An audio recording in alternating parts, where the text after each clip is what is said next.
Je suis ravie de pouvoir te présenter la nouvelle interface de Showit.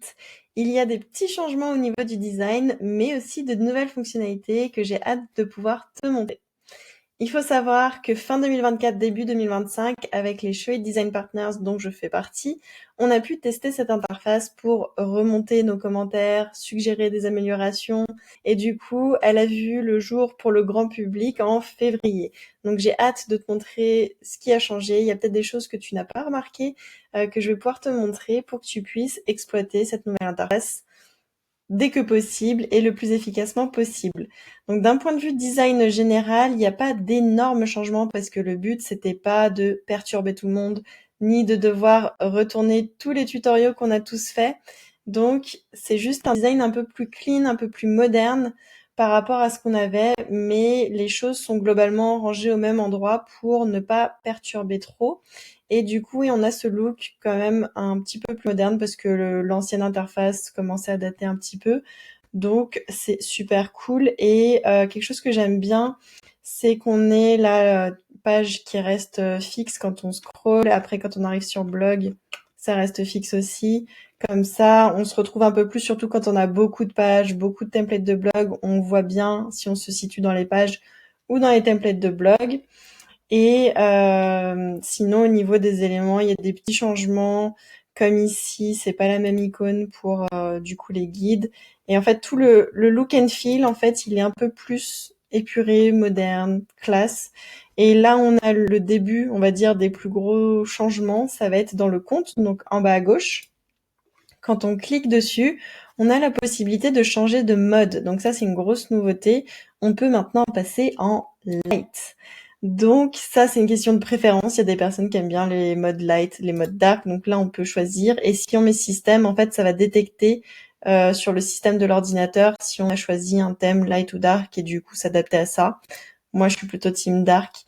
Et ensuite, une bonne nouveauté aussi qui est très pratique, c'est le changement de densité. Donc, on peut choisir d'avoir une densité plus petite. Donc, c'est plutôt, pour moi, quand on est sur des petits ordinateurs, là, je suis sur un grand écran. Du coup, en petit, ça fait vraiment très petit, je trouve. Après, du coup, on a le regular sur lequel j'étais. Et on a aussi le large qui permet d'avoir, du coup, des contenus plus larges au niveau des onglets et compagnie. Donc là, pareil, je suis assez fan du regular. Donc voilà, ça c'est déjà pas mal niveau petit gadget sympa à voir. C'est pas ça qui change la donne, mais c'est sympa d'avoir ces petites options. Ensuite, au niveau du zoom, avant on avait juste le moins et le plus. Là, on peut choisir d'avoir des pourcentages ou alors de faire que la taille corresponde à la largeur. Donc ça, c'est cool en fonction des préférences et on peut faire ça sur mobile aussi, adapté pour que ça nous corresponde le mieux possible. Donc c'est un petit ajout sympathique. Ensuite, au niveau des changements que moi-même j'ai remarqué au fur et à mesure quand j'ai exploré du coup, on va trouver une petite icône. Par exemple, ici, donc dans les icônes, avant, on avait la bibliothèque ici. Donc maintenant, il faut cliquer dessus et on a la bibliothèque après qui s'affiche. Et on peut mettre des mots-clés pour rechercher des choses. Donc ça, c'est sympa. Ensuite, on a aussi des changements au niveau des icônes d'alignement. Donc là, ils ont changé le design. Je trouve que c'est sympa, c'est beaucoup plus clair, je trouve. Donc là, on comprend mieux que c'est l'alignement des éléments entre eux. Et là, c'est l'alignement par rapport à la section, par rapport au canvas. Donc c'est juste une petite question des optimisations comme ça qu'ils ont fait au niveau de l'interface pour l'utilisateur. Donc c'est top. Un petit truc que j'ai mis du temps à découvrir, donc je partage l'info, c'est au niveau de tous les réglages de taille. On peut survoler, donc là c'est par exemple la taille de la typo. Si on survole, là on voit qu'on a une petite flèche. En fait, si on clique, on peut juste comme ça glisser-déposer en fait pour agrandir ou rétrécir. Et ça, je trouve que c'est hyper sympa plutôt que de rester comme ça appuyé. On prend et on peut faire des plus gros changements de taille de texte. Donc ça, je trouve ça super chouette. Ensuite, grosse nouveauté que j'attendais depuis longtemps et j'ai milité quand j'étais allée en Arizona chez Showit pour avoir cette fonctionnalité, donc je vais me faire le plaisir de vous la présenter. C'est le fait de pouvoir ajouter du code de façon globale à tout le site. Il faut savoir que jusqu'à présent, quand on voulait ajouter du code, il fallait coller le code sur toutes les pages où on voulait appliquer ce code. Donc c'était vraiment embêtant. Par exemple, si on voulait faire des effets spéciaux avec du code, ou alors si on voulait mettre un script particulier avec du code, il fallait le mettre sur chaque page.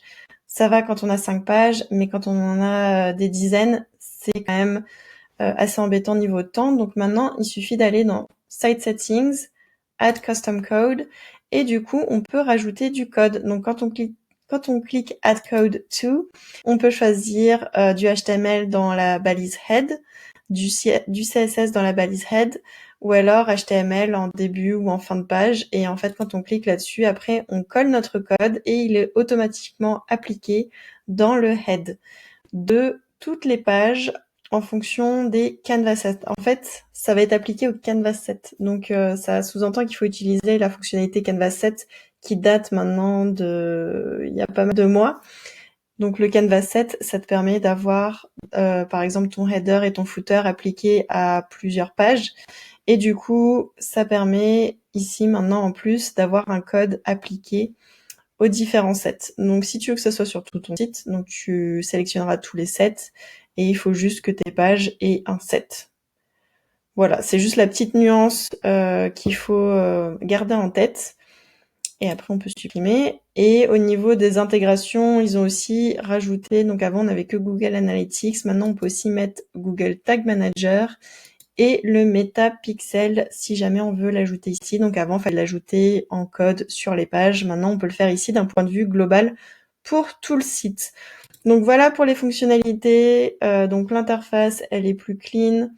J'ai pas fait le détail sur tout. Par exemple, la petite maison, avant elle était à gauche, maintenant elle est à droite. C'est plus épuré. Bref, le message général, c'est que l'interface, elle a été modernisée, épurée, plus clair, plus moderne. Et après, on a des nouvelles fonctionnalités qui viennent en plus de cette nouvelle interface, qui sont surtout le code global, les intégrations, le fait de pouvoir passer de light à dark, le fait de pouvoir changer la densité. Et après, il y a les petits changements de type modifier la taille du texte, pouvoir choisir les icônes, les alignements et tout ça. Pareil, l'icône a été modernisée. Voilà. Donc c'est plein de petites choses, mais qui sont super sympas et qui permettent d'avoir une expérience encore mieux avec Showit.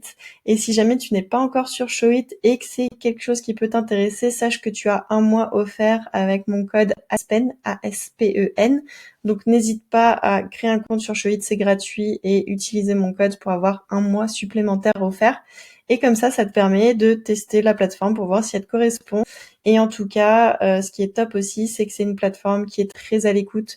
Comme je le disais, quand j'ai été chez eux il y a quelques mois, en octobre 2024, du coup en Arizona, ils nous ont demandé ce qu'on voulait, les développements qu'on voulait pour la plateforme. Moi, j'ai milité pour le code global qu'on a du coup aujourd'hui. Et ils sont toujours vraiment très à l'écoute sur les retours, sur ce dont on a besoin. Donc, c'est une super plateforme très humaine.